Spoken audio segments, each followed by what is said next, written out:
नाशिकच्या पिंपळगाव बाजार समितीमध्ये शेतकऱ्यांचं ठिय्या आंदोलन खरं तर सुरू असल्याचं बघायला मिळत आहे।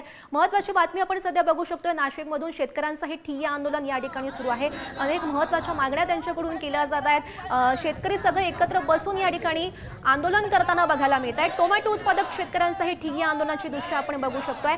नाशिकमधली ही दृश्य आहेत। 300 शेतकऱ्यांचं कोट्यवधी रुपये थकवल्यानं शेतकरी आता आक्रमक झाल्याचं आपण बघू शकतोय। बाजार समिती जबाबदारी घ्यायला तयार नाही। एका आडतदाराकडे एवढ्या एका आडतदाराला सर्व संचालक मंडळ आणि कृषी उत्पन्न बाजार समिती पाठीशी घालते। मग आम्ही तरी जायचं कुणाकडे? आम्हाला सांगा, कृषी उत्पन्न बाजार समितीत माल विकण्याचं कारण काय? का आमचे कष्टाचे पैसे आम्हाला हक्काने मिळाले पाहिजे, याच्यासाठी आम्ही कृषी उत्पन्न बाजार समितीत येतो आणि आडतीला आडत देतो। मग ही आडत जाऊन जर आमचे पैसे अटकत असतील तर त्याचा उपयोग काय?